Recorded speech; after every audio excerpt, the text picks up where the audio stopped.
Daniel Sutoyo dulu ya. Nanti penutup terus habis itu Pak Dautoni ya. Seru ini pasti. Gini Michael. Oh iya, gimana Pak Dautoni langsung aja. Ramalan yang bicara pribadi pasti tepat karena setan bisa merekayasa supaya itu terjadi. Oke. Nah, kan ada orang yang mati sebelumnya. Ya. Ya, ingat Alkitab pun juga mengatakan ada orang yang mati sebelumnya, belum waktunya maksudnya. Ya. Tapi tetap rohnya ada di dunia orang mati. Oke. Contohnya ada orang bunuh diri, betul? Ya. Nah, kedua, orang kena yang namanya santet. Nah, tetapi ingat, segala sesuatu itu pun tetap semua seizin Tuhan dan ada dalam kendali Tuhan. Amen. Michael, ramalan yang bicara pribadi pasti tepat. Ya. Tapi ramalan yang bicara negara atau dunia pasti gagal. Karena tidak semua orang yang di negara itu menyerahkan dirinya kepada setan. Oh iya. Karena apa? Karena semua itu masih dalam kendali seizin Tuhan. Menurut Michael gimana? Iya Pak, setuju Pak. Nah berarti kalau misalnya ada dukun yang meramal tentang dirinya sendiri pasti tepat, yaitu tentang kematian kemarin ya. Kan setan bisa merekayasa supaya itu terjadi. Oke. Nah, seperti orang dibunuh, memang setan tidak langsung rohnya diambil, tetapi ada cara. Nah, misalnya orang pakai pisau mati, betul? Yang kedua ada juga dia ngeramal sendiri, artinya apa? Setan punya hak atas hidupnya. Nah, mati, gitu loh Michael. Iya. Ramalan yang bicara pribadi itu pasti tepat, karena setan punya hak merekayasa dirinya, maka disebut anak-anak dunia dan anak-anak Elohim. Kalau anak-anak dunia itu masih di bawah kendali setan. Setan punya hak atas hidupnya. Yeah. Tapi kalau anak-anak Elohim itu posisi di atas setan. Setan tidak ada hak dan tidak ada kendali. Kenapa? Anak-anak Elohim posisi di atas setan. Itu bedanya. Amen. Nah. Iya, Pak. Nah, kalau yang dalam Tuhan itu posisinya ada di atas setan. Jelas, Michael? Jelas. Nah, kalau yang tidak dalam Tuhan, posisinya di bawah setan. Ya. Oke, lanjut, Michael. Ya. Jadi, Pak Daud, kalau misalnya kita bicara tentang ramalan pribadi, misalnya itu orang yang diramalkan oleh seseorang. Nah, kok bisa Pak orang itu menyerahkan dirinya? Nah, gimana prosesnya kok bisa sampai orang itu jatuh ke dalam tangan dari dukun itu? Misalnya kalau kita nggak bicara tentang dukun yang mati ini, tapi kita bicara orang kok bisa tiba-tiba dia menyerahkan dirinya. Kan tadi orang percaya kok bisa menyerahkan dirinya ke setan, itu gimana? Gimana Michael? Maaf, suara nggak jelas. Ya. Gimana Michael? Jadi, kan kita udah dengar tadi bahwa anak Elohim, anak Tuhan itu di atasnya setan. Tapi kok bisa Pak ada orang yang percaya Tuhan terus datang ke dukun tapi terus juga kena Pak ramalannya Pak? Gini ya, pada waktu orang pergi ke dukun berarti ingat itu mendukakan hati Tuhan, mendukakan Roh Kudus. Nah, kalau orang pergi ke dukun berarti kan tidak percaya Tuhan. Ya. Otomatis apa? Tidak ada perlindungan Tuhan. Nah, kalau tidak ada perlindungan Tuhan, di alam roh itu telanjang. Maka setan bisa ngerjain. Oh gitu ya. Jadi kalau ada orang datang ke dukun atau datang ke tukang guamnya, terus minta diramal, berarti dia udah menyerahkan dirinya ke setan. Artinya dia sudah tidak percaya Tuhan. Soalnya ada orang itu yang akhirnya berani-berani ke dukun, soalnya dibilangin sama temannya, orang ini loh Pak, orang ini loh bisa baca masa lalumu, dia tahu waktu kecilmu gimana dan lain-lainnya. Itu gimana ya Pak? Kok bisa Pak? Kalau dia datang itu kan berarti dia ingat Saul. pada waktu pergi ke tukang penenung, pemanggil arwah, ingat, dia mendukakan hati Tuhan. Betul, Michael? Betul. Saul. Akhirnya apa yang terjadi? Roh Elohim, roh Tuhan undur. Dan ingat, itulah kehancuran Saul. Iya, Pak. Kok bisa dukunnya bisa lihat masa lalu, kok bisa lihat ya, Pak, kehidupan kita, kok bisa pas gitu loh. Oke. Dukun pasti akan melihat masa lalu, bukan masa depan. Ya. Karena setan tidak tahu masa depan, tetapi merekayasa supaya itu terjadi. Nah, gini, di alam roh itu ada rekaman-rekaman apa yang diperbuat manusia. Ya. Iblis dikatakan pendakwa penuduh. Ya. Seorang pendakwa penuduh pasti punya barang bukti. Iya. Michael? Ya, setuju, Pak. Nah, di alam roh itu ada namanya rekaman-rekaman apa yang diperbuat manusia. Makanya sebelum bertobat, waktu jadi dukun, itu langsung lihat apa yang diperbuat dia dari bayi sampai umur segitu. Tahu semua. Oh iya, Pak? Iya. Karena kan setan ada di mana-mana, Michael. Dan setan itu adalah jaringan manajemen yang tertata rapi di dunia. Ada manajemennya juga, Pak. Iya. Dan setan itu tidak pernah mengkudeta Lucifer. Nah, kenapa? Karena mereka status nasib tidak diampuni Elohim. Oke, jelas Michael? Jelas, Pak. Nah, kita kembali ke ramalan, Pak. Tadi kan ramalan perorangan bisa terjadi, ya kan? Nah, apa bedanya ramalan sama nubuatan, Pak?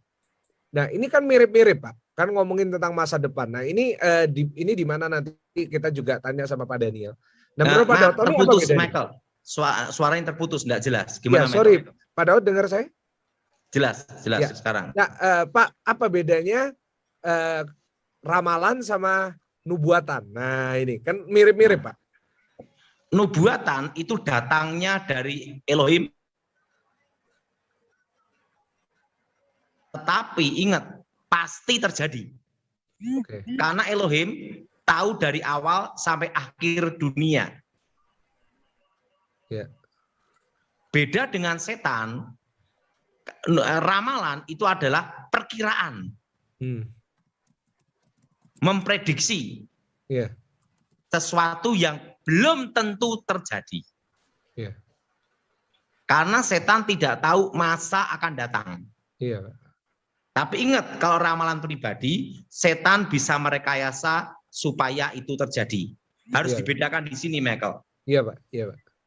Nah, jadi kalau Michael tanya, kok bisa mati? Bisa. Orang meramalkan dirinya sendiri mati, bisa. Saya mau tanya, orang bunuh diri bisa nggak, Michael? Bisa, Pak. Bisa.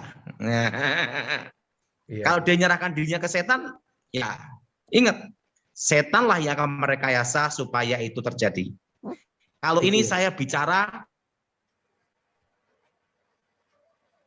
semua yang berhubungan okultisme. Iya. Jadi saya tidak bicara satu dukun, bukan. Tapi semua orang yang terlibat okultisme. Iya, jadi termasuk dukun ya, Pak? Iya. Jadi kalau Michael tadi kan beritahu satu orang. Ya. Tapi saya bicara ini bukan satu orang. Ya. Jadi semua orang yang terlibat okultisme. Jadi harus dibedakan. Ingat, nanti kan kita terlalu mengkreditkan seseorang kan tidak boleh, Michael. Iya. Apalagi orang yang sudah meninggal, betul? Iya, nggak boleh, benar. Jadi secara saya memberitahu tidak boleh mentujukan ke satu orang, tidak boleh. Tapi saya memberitahu bahwa ini berlaku bagi mereka dukun atau mereka yang terlibat okultisme. Iya, iya. Oke. Pak. Oke. Nah, Pak Daniel Sutoyo, menurut Alkitab, menurut teologi, apa bedanya ramalan sama nubuatan, Pak? Oke. Saya kira Pak Daud sudah menjelaskan ya dengan singkat dan secara praktis ya. Saya kira sangat berbeda ya. Kalau ramalan itu bisa dari iblis dan juga bisa dari manusia. Tetapi kalau nubuatan itu kan datangnya dari Tuhan, karena bernubuat itu kan tugas nabi ya. Jadi nabi itu berdiri sebagai wakil Allah untuk menyampaikan sesuatu kepada umatnya. Nah, itu adalah tugas apa? Tugas nabi. Maka nubuatan itu pasti terjadi karena Allah ya, dari Allah, berasal dari Allah. Allah menginspirasi kepada nabi gitu ya. Nah, nubuatan itu bisa saja terjadi berulang-ulang gitu ya. Tapi ada juga nubuatan yang hanya sekali terjadi. Itu di dalam tentang nubuatan. Sedangkan ramalan ya, ramalan itu kan berasal dari iblis ya. Ya memang sebenarnya ramalan dan nubuatan itu memiliki pengertian yang sama, yaitu untuk menyatakan apa yang akan terjadi di depan gitu ya. Nah, ramalan dalam pengertian berasal dari setan itu tentang seperti dukun, kemudian seperti okultis gitu ya, yang meramal masa depan, ya itu berasal dari setan. Dan ya kalau memang terjadi itu hanya kebetulan. Jadi kalau itu terjadi hanya kebetulan, maka menurut saya itu hanya satu perkiraan gitu ya, berdasarkan analisis yang telah terjadi dan sedang terjadi, sehingga dia menyatakan nanti akan terjadi begini begitu, itu berdasarkan analisis. Jadi bukan memiliki inspirasi dari Tuhan untuk menyatakan kehendak Tuhan, menyatakan rancangan Tuhan gitu. Jadi menurut saya sangat berbeda ya. Nah, peramal yang seperti itu sering disebut nabi palsu ya. Maka ada nabi palsu dan ada nabi yang beneran, yang betul-betul diutus oleh Tuhan, mewakili Tuhan untuk menyampaikan berita kepada umatnya. Nah, jadi menurut saya sangat berbeda ya antara peramal dan nabi, atau ramalan dan nubuatan gitu ya. Maka peramal atau ramalan itu adalah kekejian bagi Tuhan ya, karena itu berasal dari setan dan daripada manusia itu sendiri. Dan kalau memang terjadi itu hanya kebetulan. Bisa saja sesuatu yang diucapkan oleh seseorang itu terjadi gitu ya, karena itu kebetulan gitu. Tapi kalau berasal dari Tuhan pasti akan terjadi, karena itu berasal dari Allah. Ya, ini yang dapat saya sampaikan, Pak Michael. Mungkin Pak Daud lebih memahami secara praktis ya, secara di lapangan gitu. Ya. Nah, Pak Daud Tony, gimana bedanya kalau orang ini ramalan atau nubuatan? Nah, kan gimana bedainnya, Pak? Kan sama-sama ngomongin tentang masa depan, sama-sama ngomongin tentang perorangan gitu. Biasanya di gereja ada yang nubuatin. Gimana kita bisa membedakan, Pak? Kita harus ada karunia khusus, namanya karunia membedakan roh. Jadi gini ya, pengalaman saya, Michael ya, tentang penglihatan ya, yang dari Tuhan, dari Elohim, itu tidak bisa kita rekayasa dan tidak bisa kita inginkan. Jadi tiba-tiba itu kita berdoa untuk negara kita, tiba-tiba langsung ditunjukkan masa depan. Dan pengalaman saya melihat tentang penglihatan itu seperti layar lebar, Michael. Jadi pengalaman saya itu seperti layar lebar, dan itu kondisinya posisi mata tertutup atau mata terbuka sama. Jadi seperti kita ngelihat Michael sama saya gini nih. Dan itu ditunjukkan akan terjadi ini, akan terjadi ini. Nah, seperti ini Michael. Saya waktu itu tahun 2020 Desember memberitahu bahwa nanti corona akan bermutasi terus sampai 5 tahun. Iya, Desember Nah, kemarin. dan itu akan berlaku tahun 2021. Iya. Nah, padahal orang memperkirakan corona itu selesai tahun ini, Iya, betul? Desember Betul? katanya udah selesai. Betul? Iya. Tetapi petunjuk dari Elohim, petunjuk dari Tuhan bahwa corona ini bermutasi terus sampai 5 tahun. Iya, Pak. Dan kita nanti baru belajar normal itu tahun depan, Januari. Iya. Jadi manusia boleh mereka-reka, boleh merencanakan apapun, silakan. Tetapi Tuhanlah yang menentukan. Iya, amin. Nah, jadi pada waktu saya berkata demikian itu, Michael, itu Iya. bukan dari halusinasi atau dari keinginan saya. Iya. Tetapi saya hanya menyampaikan pesan Tuhan, pesan Elohim, Iya. bahwa corona ini bermutasi terus 5 tahun, Michael. Iya.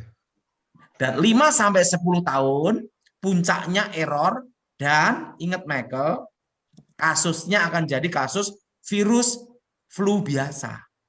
Iya. Seperti influenza. Iya. Nah, itu apa yang saya lihat, Michael? Itu seperti layar lebar, sas gitu, Michael. Langsung terdengar suara. Nah, pengalaman saya mendengar suara Tuhan, jadi telinga, suara itu ada di dalam roh kita, Michael. Tapi semua indera kita mendengar semua Oh. dan merasakan. Iya. Nah, tetapi itu tidak bisa seenak kita atau keinginan kita. Iya. Itu maunya Tuhan. Nggak bisa nyalamati ya, Pak. Enggak bisa.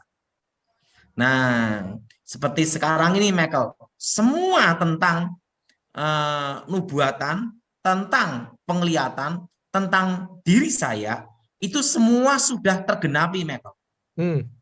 Yang belum satu, Michael, ini. Iya. Saya nunggu dijemput. Wah, jangan dulu, Pak. Karena apa, Michael? Karena semua sudah tergenapi. Iya, Pak. Nah, kalau sudah tergenapi, berarti sudah tugas itu yang menentukan Tuhan. Mau nyuruh selesai atau tidak. Nah, itu, Wah, Michael. jangan selesai, Pak.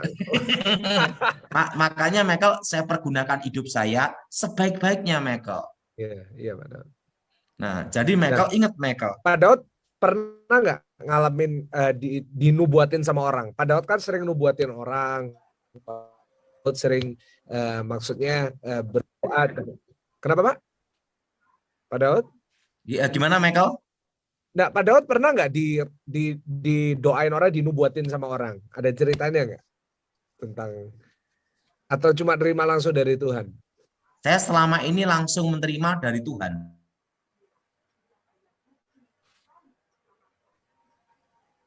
Nah, saya itu langsung menerima dari Tuhan, pengalaman saya.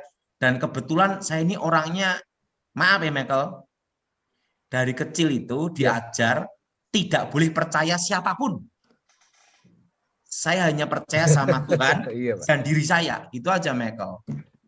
Jadi, Iya. kalau ada orang bernubuat apapun, saya uji dulu, Michael. Nah, tapi selama ini saya itu hanya percaya suara Tuhan yang saya dengar. Ya. Nah, contohnya, Pak, apa yang sudah tergenapi dalam kehidupan Pak Daud Tony? Apa contoh dari nubuatannya? pertama, saya punya istri rambut panjang. Oh, itu juga dinubuatin, Pak. Sorry, Pak Daud. Halo. Pertama, Michael ya. Ya. Pertama, saya punya istri rambut panjang. Kedua, anak pertama saya perempuan. Iya. Itu Pak Daud juga dapat dari Tuhan, anak pertama. Iya. Itu bahkan saya dapat petunjuk anak perempuan itu sebelum saya kenal, sebelum pacaran, sebelum menikah sama istri saya.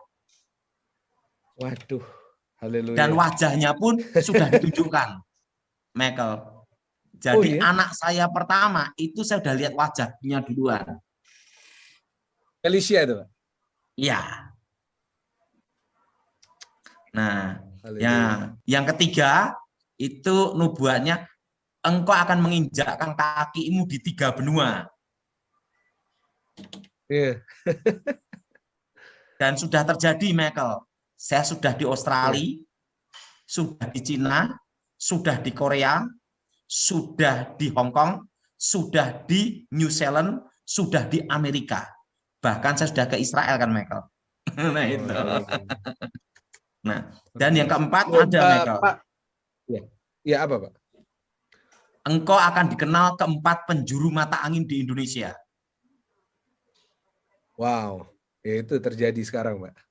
Nah, dan diberitahu, dan puncakmu diangkat, itu dimulai umur 45. Wow. Padahal usia berapa sekarang, Pak? Saya kelahiran tahun 74. Wow. Berarti umur 3 berapa, berarti. Michael? Oh, 3 ya? Bukan. 74 itu berarti udah 46. 46. Oh, haleluya. Oh, berarti iya benar, tahun lalu Bapak di puncaknya diangkat, Pak. Iya. Iya, tahun Dan lalu. setelah itu Sampai tahun ini juga gila-gilaan, tapi tahun lalu luar biasa orang maksudnya semuanya jadi kenal pada Ottoni karena tahun 2020, Pak. Benar itu. nah, karena apa? Karena semua sudah tergenapi dan tugas saya mau selesai. Enggak lah, Pak. Belum. Yang penting saya sekarang beritakan Injil aja, Michael. Loh, Pak Daud waktu dapat penglihatan itu, waktu dapat nubuatan itu, nah kayak misalnya tentang 4 penjuru, kamu akan berdiri di 3 benua misalnya. Nah itu kelihatan dengan jelas 3 benuanya atau cuma suara gitu aja, Pak? Itu suara, Michael. Oke. Suara. Kalau yang penglihatan, Pak, ada pengalaman nggak dari situ? Soalnya ada yang mirip-mirip juga, ada yang ngalamin. Nah, kita harus bisa bedain nih gimana. Iya, waktu itu penglihatan tuh kayak layar lebar gini. Saya berkhotbah di antara ribuan manusia. Dan dalam penglihatan itu waktu saya sekolah Alkitab kelas 2. Dan itu waktu itu di sekolah Alkitab saya dianggap orang gila. Itu Pak Pendeta Sutoyo, tahu Pak Pendeta ya? Pak Daniel Sutoyo udah jadi dosen itu? Sudah. Wih, jadi udah kenal lama dong. Luar biasa. Dan waktu itu tahu enggak, Michael? Saya waktu itu tahun 94 Tuhan bicara saya dapat penglihatan. Itu waktu saya di lantai atas Intios ya. Lantai berapa ya? 1 atau 2, Pak Pendeta? Lupa. Lantai 2. Itu mendapat penglihatan itu bahwa saya berkhotbah itu kelihatan sekali di ribuan manusia, Michael. Wow. Dan waktu itu saya sekolah Alkitab kelas 2, Michael. Dan itu terjadi, saya KKR sama Pak Gilbert di berbagai tempat, Michael. Luar biasa, Pak Daud. Wow. Iya, Pak. Dan itu tahun 94, Michael. Wah, itu saya lahir, Pak. Iya.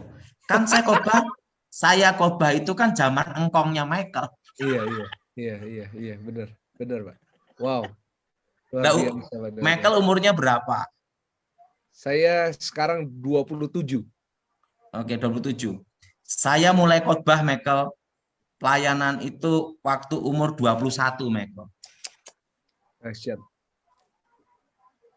Dan saya melayani dulu, tanya sama Pak Pendeta Daniel Sutoyo, dari dulu tuh saya itu selalu kalau praktek sekolah Alkitab dikirim di tempat pedalaman nih, Pak Pendeta. Ya. Kenapa, Pak, kok dikirim ke pedalaman, Pak Daniel? Ya, karena pemberani. Ada terobosan sehingga berani dengan tempat-tempat yang angker gitu ya. Kalau di pedalaman itu kan masih mengkhususkan ya tempat-tempat yang angker gitu ya. Jadi beliau ini berani mendobraknya begitu. Wow. Dan Michael, itu Pak Pendeta Sutoyo sama Pendeta Matius mau gereja Sidang Jemaat Allah di Singkawang ya Pak Pendeta. Ya, di Singkawang ya. Saya itu diutus sampai dari Sanggoledo, Sendani, Sejaro, Sinapit itu Michael. Ya. Dan itu berapa kampung bertobat sampai pendetanya baptis sampai capek itu ya Pak Daniel ya. Wow. Jadi Wow. pertobatan kampung per kampung Michael. Wow. Wow. Dan itu Injil masuk Kalimantan ya itu Michael. Iya. Itu tahun enggak saya tahun berapa tuh Michael? Nah, tahun 94 Michael baru lahir. Wow, wow. Luar biasa Pak Daud. Haleluya. Jadi saya ini selalu diutus di sekolah Alkitab. Itu pedalaman. Kedua di desa. Jadi praktek saya itu di desa dari dulu Pak Pendeta ya. Ya. Dan yang ketiga setelah sama Pak Gilbert pun dikirimnya pun di tempat yang setan-setan semua. Memang spesialisnya Pak. Dan itu jadi Pak Gilbert itu sebelum khotbah Daud suruh maju duluan Michael. Sebelum khotbah selalu maju duluan. Iya, sebagian pendoanya ngusir setan dan saya nanti bagian seminar Michael. Wow, wow. Bagian seminar sama KKR itu hari pertama selalu saya Michael. Dan Pak Pendeta Gilbert ngomong, Daud ada apa Pak Pendeta? Sudah aman belum? Sudah. Aman. Oke, aku datang gitu Michael. Wah, kalau aman. Kerjasamanya luar biasa itu ya. Nggak tahu enggak Michael. Ya. Saya itu sama Pak Gilbert dari saya awal bertobat sampai sekarang Michael, kerjaan saya itu Michael dikirim dari tim pendahulu Michael. Iya. Memang sudah semua itu mungkin rencana Tuhan ya Michael ya. Iya. Saya itu selalu jadi tim pendahulu Michael. Iya. Waktu di tempat sekolah Alkitab saya masuk dulu ke pedalaman. Nah, sama Pak Gilbert menjadi pendahulu aman atau tidak. Zamannya Pak Edi Wibowo, Jenderal Edi Wibowo, saya juga bagian itu juga, Michael. Haleluya. Posisi aman untuk presiden aman, posisi ini. Nah, jadi memang saya dari dulu memang jadi pendahulu. Iya. Pengaman memang dari dulu. Dari dulu. Haleluya. Dan semua itu karena anugerah Tuhan aja, Michael. Iya, Pak. Terus sampai sekarang aja semangat saya pelayanan, Michael ya. Yeah. Pak Daniel Sutoyo tahu, saya ini sampai sekarang masih melayani di desa-desa, Michael. Iya. Yeah.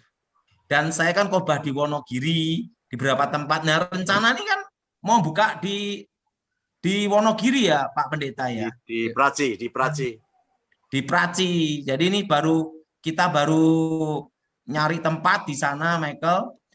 Tiba-tiba corona udah jadi. Haleluya. Gak apa-apa Pak, nanti setelah corona. Kalau saya, setiap panggilan saya, jadi Tuhan beritahu saya, engkau kupanggil menjadi penginjil api dan bukan gembala sidang. Iya Pak. Jadi saya tahu panggilan saya tidak boleh jadi gembala sidang. Wow. Meskipun dikasih gereja nggak mau Pak. Saya Michael saksinya Pak Gilbert. Saya ini diminta untuk jadi pendeta. Jadi sampai sekarang itu saya itu tidak ada kartu pendeta, tidak ada Michael. Saya setia dalam panggilan saya sebagai pemberita Injil. Penting kalau Tuhan izinkan percayakan saya khotbah. Kalau Tuhan tidak percayakan saya khotbah, suruh berhenti ya berhenti Michael. Iya Pak. Tapi harus sering-sering khotbah nih Pak. Orang banyak yang tanya ini, yang rindu. Nah, sedangkan sama Pak Gilbert kan saya disuruh tanda tangan saja, Michael. Saya tidak mau. Nah, saya dulu kalau mau jadi wakilnya Gilbert, Michael. Iya. Saya tidak mau karena saya ingin konsisten, setia dalam panggilan saya. Wow, luar biasa Pak Daud. Dan saya pun sama Pak Gilbert diminta bagian pengawas untuk gereja Pak Gilbert luar dan dalam negeri loh, Michael. Iya. Saya aja tetap ngomong Pak Gilbert, saya menjadi pemberita Injil saja. Haleluya. Karena saya inkonsisten dengan panggilan hidup saya. Wah, mestinya itu posisi luar biasa, Pak. Jadi wakilnya Pak Gilbert, Pak ya. Halo? Nah, gimana Halo? Michael? Nggak, mestinya itu Gimana, posisi Michael? luar biasa. Jadi pengawasnya gerejanya Pak Gilbert itu luar biasa. Tapi, Kan enggak, Michael. wow, wow, wow. Saya lebih baik jadi pemberita Injil, melayani di desa-desa sesuai panggilan hidup saya, Michael. Iya, iya.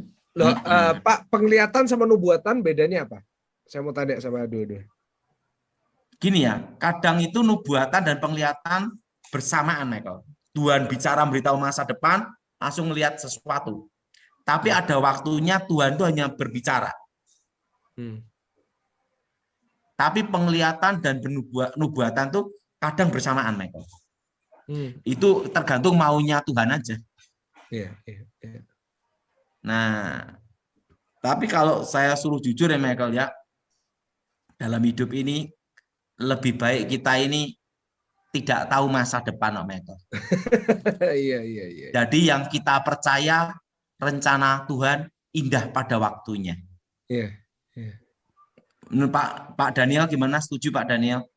Daniel gimana, Oke. Pak Daniel? Ya, mungkin saya tambahkan Pak Michael ya. Ya. Nubuatan itu ada beberapa komponen ya, ada beberapa bagian. Yang pertama itu adalah berbicara tentang inspirasi atau pewahyuan ya. Ya. Nah, pewahyuan yang berasal dari Tuhan itu dengan cara ya macam-macam ya. Ada dengan mimpi ya. Jadi Tuhan memberikan wahyu dengan cara mimpi, kemudian penglihatan ya, seperti Tuhan berikan kepada Pak Dautoni itu kan bernubuat atau melihat ke depan itu adalah dengan penglihatan. Atau juga dengan cara yang lain gitu ya, mungkin dalam kesan atau pemberitahuan gitu ya. Jadi banyak cara Tuhan memberikan wahyu, itu yang pertama. Kemudian yang kedua adalah penafsiran. Ya. Jadi setelah kita mendapatkan inspirasi, maka kita harus menafsirkan tentang nubuatan itu. Ya, apa yang Tuhan katakan, apa maksud Tuhan, apa kehendak Tuhan, apa rencana Tuhan dengan wahyu ini, dengan pemberian Tuhan ini. Maka harus ditafsirkan, gitu ya. Nah, kemudian yang ketiga, komponen yang ketiga itu adalah aplikasi atau penerapan. Jadi nubuatan ini kan harus dilakukan, ya. Jadi manfaat nubuatan itu adalah biasanya untuk memberikan apa? Damai ya, damai sejahtera, menghibur, menasehati, membangun gitu ya. Jadi harus diterapkan. Jadi jangan sampai kita ini mendapatkan nubuatan tapi tidak dilakukan atau tidak dilaksanakan. Kalau tidak dilaksanakan, maka berhentilah wahyu itu, gitu ya. Nah, kemudian tadi ditanyakan juga bagaimana membedakan ya, apakah ini nubuatan dari nabi yang sebenarnya atau berasal dari Tuhan atau berasal dari setan atau dari manusia. Alkitab mengatakan ujilah segala sesuatu. Ya. Jadi kita uji. Ya, tadi sudah disampaikan oleh Pak Dautoni, setiap hamba Tuhan itu biasanya diberi karunia untuk menguji roh. Gitu ya. Maka roh itu dari Tuhan atau dari manusia atau dari iblis. Nah, caranya bagaimana? Yang pertama, apakah nubuatan itu alkitabiah? Artinya sesuai dengan firman Tuhan, gitu ya, selaras dengan firman Tuhan. Kemudian yang kedua, apakah isi nubuatan itu sifatnya membangun, menghibur, atau menasehati sehingga membuat orang yang mendengar nubuat itu menjadi damai sejahtera. Jadi menjadi berkat bagi orang yang mendengarkan nubuatan itu. Nah, kemudian yang ketiga yang menjadi pertimbangan adalah apakah nubuatan itu mengagungkan, memuliakan Yesus? Karena teologi kita ini kan berpusat pada Yesus ya. Jadi semua pekerjaan Tuhan adalah memuliakan Yesus.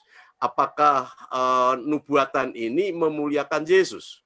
Ya. Kemudian yang berikutnya sebagai indikator apakah itu nubuatan dari Tuhan, apakah bersifat memanipulasi atau menguasai. Kan banyak orang yang bernubuat sehingga menjual nubuatannya itu kan gitu ya. Jadi ini harus menjadi pertimbangan apakah nubuatan itu berasal dari Tuhan atau dari manusia.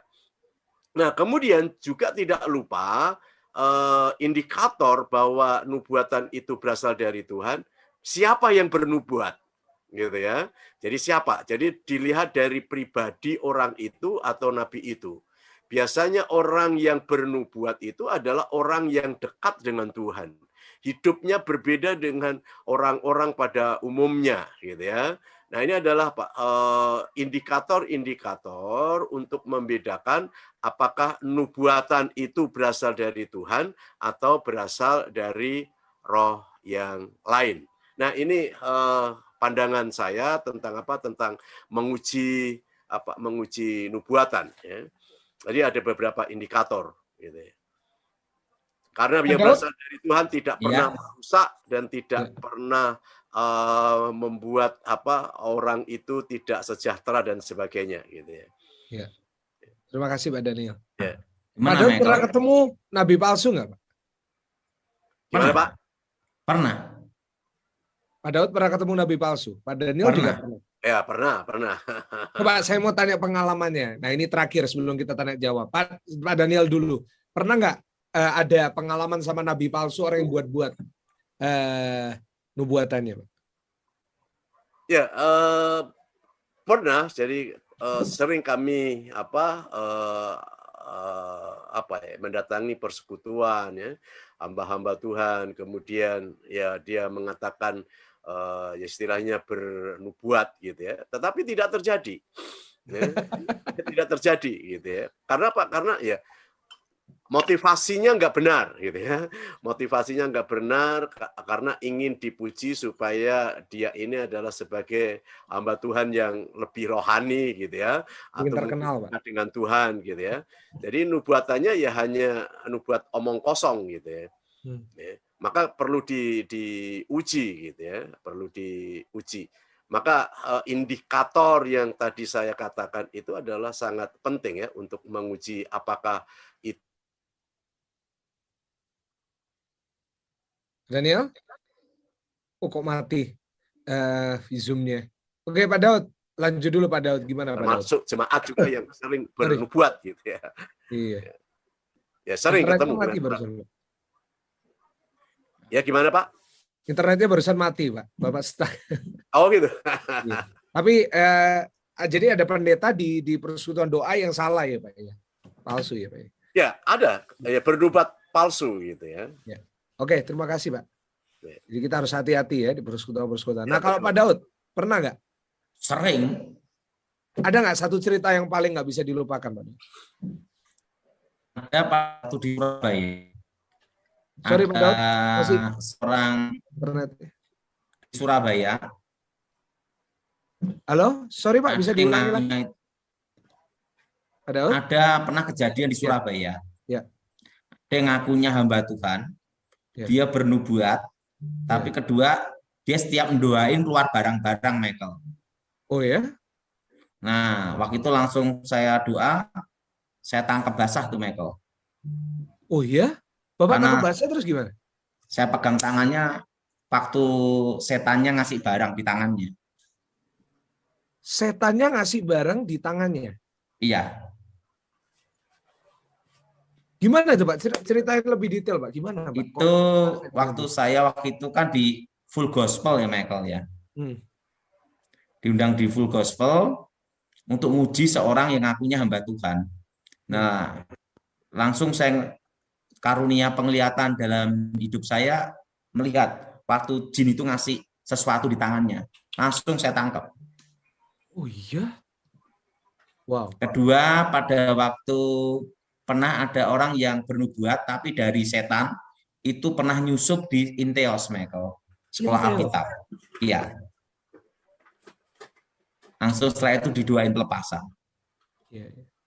Sebentar Pak, Bapak Ibu Saudara yang sudah masuk Zoom, yang mau tanya silakan sekarang kirim chat ke saya pribadi, kirim chat, nanti akan dipilih yang paling urgent ya Saudara. Jadi sekarang silakan langsung chat di Zoom sekarang ini juga. Nah gimana Pak Daud, di NTS gimana Pak Daud? Ada yang tiba-tiba bernubuat, tapi saya lihat ada setan yang masuk dalam dirinya. Nah, langsung saya tangking, langsung ketahuan Michael. Yeah. Dan kejadian itu tidak hanya sekali 2 kali dalam hidup saya Michael. Yeah. Makanya kan Pak Gilbert kalau ada masalah-masalah di gereja yang dipanggil untuk ujian saya Michael. Yeah. Nah, wow. Lama Michael. Ya, yang lebih lama dari saya ada Julius Anthony. Apa itu Pak? Pendeta di Glo lebih lama dari saya. Iya. Julius Anthony ya saya pernah dengar. Dan tahu enggak Michael? Yeah. Saya ini satu-satunya tim dari pendeta Gilbert Lumaindong yang tidak pernah digaji seumur hidup. Haleluya. Haleluya. Tetapi saya selalu setia dengan komando dari pendeta Gilbert Lumaindong. Yeah. Saya tidak digaji, saya sendiri satu-satunya Michael. Dan saya memang tidak mau Michael. Karena saya melayani Tuhan itu adalah pengabdian dan anugerah gitu aja Michael. Yeah. Luar biasa. Nah, jadi tidak ada gaji tiap bulan, tidak ada Michael.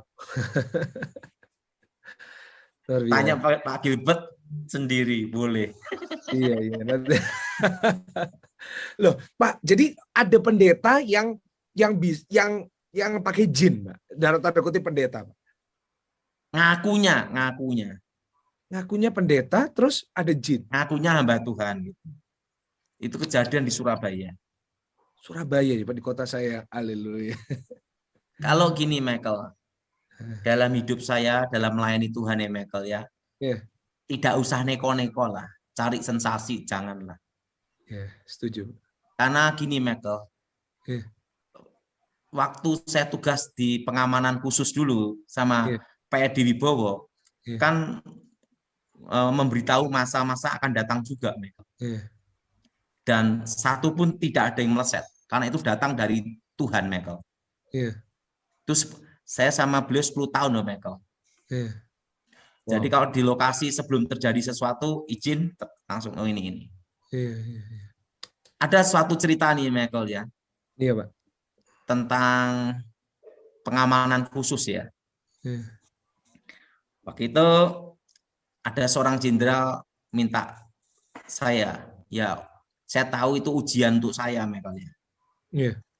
Nah, itu waktu itu dapat berita satu lokasi sudah ada yang menunggu, artinya untuk menduduki gitu loh. Urusan dari pesawat berangkat sampai pesawat take off sampai pesawat landing sudah ditunggu. Arti ditunggu ini orang-orang yang tidak suka, makanya demonstrasi lah, demo lah, tapi belum sampai demonstrasi besar belum. Yang dikhawatirkan adalah sabotase kan, Michael. Nah, saat di titik lokasi itu sudah dikatakan sudah di skep gitu. Nah, 3 titik lokasi waktu itu, Michael. Nah, waktu itu jenderalnya sama saya duduk-duduk gini ngomong-ngomong, gimana Pak Daud? Berangkat jam berapa untuk supaya ke sana? Jam sekian. Langsung Tuhan ngasih saya penglihatan, jam sekian langsung tembus dari tempat jenderal itu berada sampai titik tujuan, sampai pesawat. Dan sampai tujuan tidak ada yang menghambat. Baru ada, ya penting itu rahasia lah. Iya, Pak. Luar biasa. Rahasia. Langsung di 3 titik lokasi sudah di sket sini. Langsung jam sekian berangkat. Wow. Langsung jenderal ngomong apa yang terjadi. Di bagian sana jadi ini, di bagian sana ada ini. Nah, itu langsung kelihatan masa yang akan datangnya, Michael. Iya, Pak.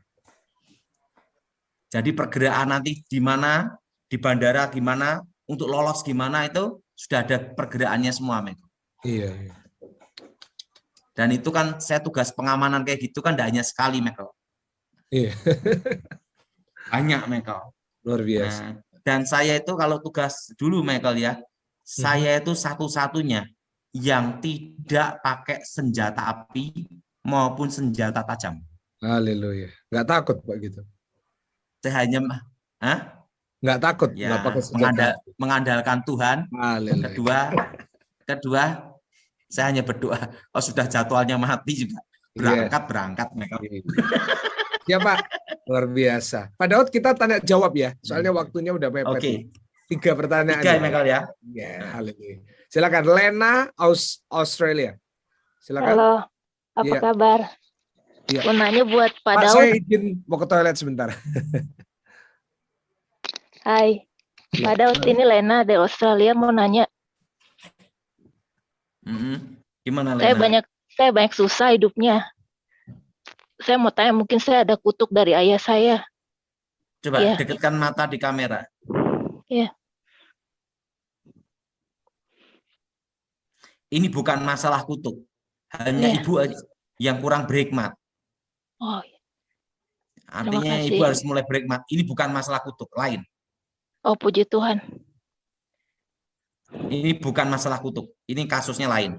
Jadi ibu harus belajar berhikmat. Tapi tetap kan saya doain ibu ya. Iya, terima kasih. Ya, ibu tenang aja, Ya. kita berdoa. Ibu angkat tangan. Ya. Aku mohon kekuatan Elohim bekerja, kuasa Elohim bekerja. Bebaskan dari yang jahat, bebaskan dari kutuk, bebaskan dari kegelapan. Kuasa Yesus bekerja, ulurkan tanganmu Tuhan, belas kasihanmu Tuhan. Darah Yesus bebaskan, segala setan jin roh jahat keluar demi nama Yesus. Lawat saya pribadi Tuhan. Amin. Amin. Ibu Lena, Ibu Lena ini Makasih. bukan masalah kutuk, tapi ibu kurang berhikmat. Iya Pak, makasih banyak. Oke, lanjut Puji Tuhan. Michael. Nah, Pak Daud, ini ada yang barusan WA saya. Ini berkaitan dengan yang tadi, Pak. Ini ada kata dia kirim, ini jemaat GSJS ya. Dia bilang kalau dulu tahun 2019 awal itu ada pendeta bilang sama dia dalam tanda kutip nubuatin bahwa suamimu akan punya perempuan lain. Nah, terus tengah-tengah tahun ketemu sama wanita dan akhirnya sampai hari ini kecantol. Nah, itu nubuatan atau kutukan atau pendetanya yang pakai jin, Pak? Kalau saya tidak langsung ketemu pendetanya dan tidak tahu orangnya, saya tidak bisa bicara, Michael. Kita harus mengujinya. Kalau saya lihat orangnya baru saya tahu. Ya, tapi tadi Pak Daniel Sutoyo kan bilang nubuatan itu mendatangkan damai sejahtera, Pak. Nah, ini kan justru mendatangkan kayak malapetaka bagi keluarga ini. Kalau kita tidak lihat, tidak bisa tahu, Michael. Oke. Kita harus lihat siapa orangnya dulu, baru kita tahu. Ya. Nah, kalau itu terjadi, Pak, terus gimana? Pokoknya harus kita lihat dulu, Michael. Oke, siapa? Kalau kita tidak lihat, nanti kita namanya menghakimi. Menghakimi orang, setuju. Oke, lanjut, Michael. Petrus M. Silakan, Petrus M. Silakan di-unmute. Oh, nggak bisa ini ya. Oke, kita ganti dulu ke yang lain. Kita memberikan kesempatan ke... Sebentar. Saya pilih dulu Petrus M. Tadi nggak bisa ya. Sebentar ya, sebentar. Ini, Michael. Wan binti Sinahat itu, Michael.